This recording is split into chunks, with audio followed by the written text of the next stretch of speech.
বলেন বিসমিল্লাহির রহমানির রহিম। আর রহমান আল্লামাল কুরআন খালাকাল ইনসান আল্লামাহুল বায়ান। সুবহানাল্লাহ।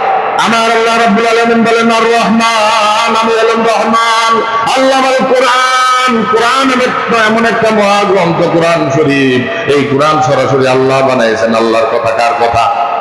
কোরআনের ভিতরে আল্লাহ ছাড়া সেকেন্ড কোন ব্যক্তির কথা নাই। কেউ যদি অবিশ্বাস করে তার ঈমান থাকবে না। হুদাল লিল মুত্তাকিন, মুত্তাকিনদের জন্য কিতাব হেদায়েত। এরপরে 3 নম্বর আয়াতের মধ্যে বলেন আর রহমান আল্লামাল কোরআন খালাকাল ইনসান। বলেন খালাকাল, এটা একবারে সোজা আয়াত। খালাকাল ইনসান, আমি মানুষ বানাইছি। আমি কি বানাইছি? আচ্ছা, মানুষ বানাইলে ওইগুলি মানুষকে মানুষের মতন মানুষ হইতে হবে। মানুষ কি হইতে হবে? মানুষ হইতে হবে। মানুষের মতো মানুষ হইলে অনেক দাম। এই জন্য এক বুজুর্গ এই জমিন থেকে চলে গেছে, হাজার হাজার মানুষ ওনার বিরহ হয়ে বেদনা কাঁদছে। যারা আল্লাহওয়ালা থাকবেন তাদের জন্য অনেক মানুষ জমিনের মধ্যে কান্দে। বলেন না সুবহানাল্লাহ। এমন জীবন তুমি করিও গঠন, মরিবার সময় তুমি হাসিবে কাঁদিবে ভুবন। বলেন না সুবহানাল্লাহ। এমন জীবন তুমি করিও না গঠন, মরিবার সময় তুমি কাঁদিবে হাসিবে ভুবন। দুইটা ব্যাখ্যা আছে। প্রথম ব্যাখ্যা হইল এমন জীবন তুমি করিও গঠন, মরিবার সময় তুমি হাসিবে কাঁদিবে ভুবন। আল্লাহওয়ালা মওতের সময় বলে আমি এই দুনিয়ার ফিতনা থেকে আল্লাহর সেফের ভিতরে আল্লাহর মিলনের সাথে আল্লাহর সাথে দেখা করার জন্য চলে যাইতেছি। জোরে বলেন না সুবহানাল্লাহ। কত বড় খুশির বিষয়! দুনিয়া থেকে একটা হাসি দিব। কি দিব? আল্লাহওয়ালা দুনিয়াতে বেশি দিন থাকতে চায় না। কাফের মুশরিক ইহুদি নাসারা বুদ্ধ তারা এই জমিনের ভিতরে বেশি দিন থাকতে চায়। ও মুসলমান যারা আল্লাহওয়ালা হবে তারা এই দুনিয়াতে থাকবে শুধু ঈমান এবং আমলের জন্য। বলেন কিসের জন্য? ঈমান এবং আমল যদি কামাই করে আখিরাতে নিয়ে যায়। আল্লাহ অ্যাকাউন্টের মধ্যে যদি 5 ওয়াক্ত নামাজ থাকে, হজ থাকে, যাকাত থাকে, ভালোবাসা থাকে, আত্মীয়তার সম্পর্ক থাকে, গরিবদের সাথে ভালো ব্যবহার থাকে, বলেন এই অ্যাকাউন্ট গুলা যদি নিয়ে কবরে যায় তার জন্য সুখের হাজার দরজা আমার আল্লাহ রাব্বুল আলামিন খুলে দিবেন। সুবহান। আর যদি নামাজ না থাকে, এই পৃথিবীতে দেখা যায় সবচেয়ে বড় ধনী হলো যার অ্যাকাউন্টের ভিতরে 5 ওয়াক্ত নামাজ আছে। দূরে বলেন কয় ওয়াক্ত? সবচেয়ে বড় ধনী কি? যার অ্যাকাউন্টে 5 ওয়াক্ত নামাজ আছে।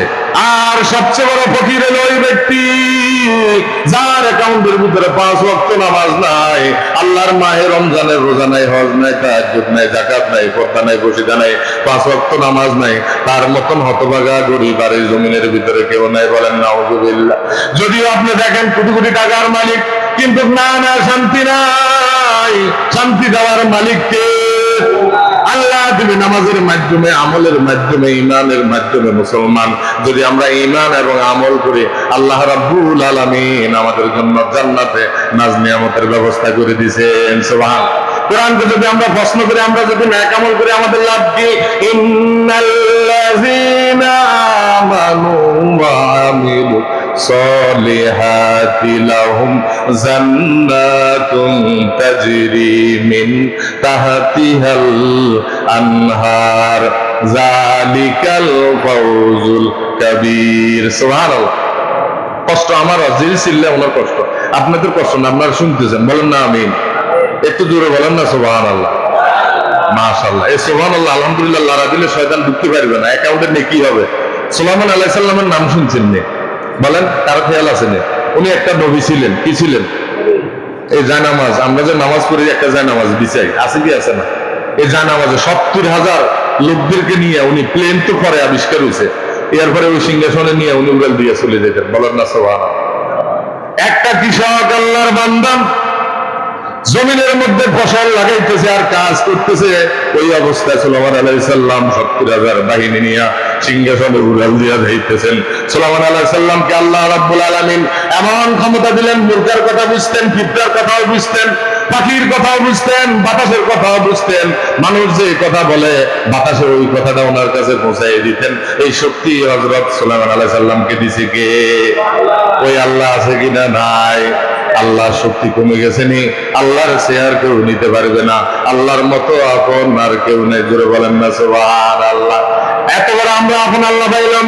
ওই হযরত সুলাইমান আলাইহিস সালাম ওই কৃষক যখন এই অবস্থা দেখলো, তার শান শৌকত, এত মর্তবা, এত রকমের মর্তবা নিয়ে যখন উড়াল দিলেন, উনি বললেন সুবহানাল্লাহ। বলেন সুবহানাল্লাহ। সুবহানাল্লাহ। কত বড় ক্ষমতা সুলাইমান আলাইহিস সালামকে দিয়েছেন। সাথে সাথে সুলাইমান আলাইহিস সালাম ব্রেক করে ফেললেন। বলেন না সুবহানাল্লাহ। ব্রেক করে জমিনে আসার পরে ওই কৃষককে বলতেছে, ভাই তুমি কি বলছো, আরেকবার বলো, কি বলছো? যদি আমাদের প্রধানমন্ত্রী এই কথা বলে, ওইদিকে বাদ দেন, লাকসাম শহরে যদি একজন ভালো লোক এই কথা বলে, ভালো দায়িত্বশীল লোক যদি একটা গরিব লোককে বলো, ভাই কি বলছে, ভয় লাগবে কি লাগবে না? স্বাভাবিক ভয় লাগবে। সুলাইমান আলাইহিস সালাম একজন বাদশা ছিলেন, দুনিয়ার বাদশা, আখিরাতের বাদশা। বলেন সুবহানাল্লাহ। না, এটা মিথ্যা কথা।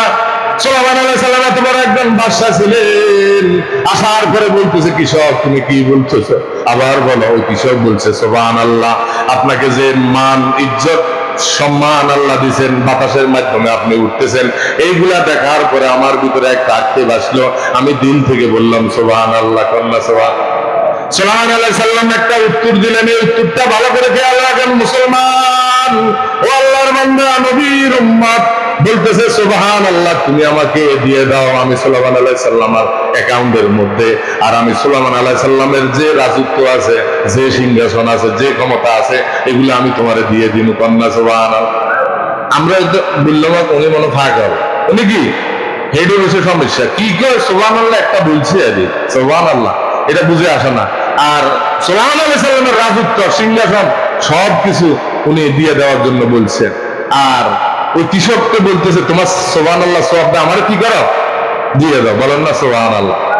এটার ভিতরে একটা অঙ্ক আছে। অঙ্ক শেষ কি, এটা আপনারা বুঝে নেবেন যে আল্লাহর মৃত্যু আসেনি। বলেন বলেন না, আল্লাহর মৃত্যু আসেনি? আল্লাহর ছেলে আসেনি, আল্লাহর মেয়ে আসেনি।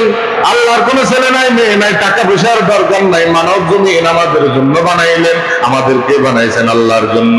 যদি আমরা কোরআনকে প্রশ্ন করি যে আল্লাহ আপনার ছেলে মেয়ে আছে নাকি, সকলে জবান খুলে পড়েন বিসমিল্লাহির রহমানির রহিম।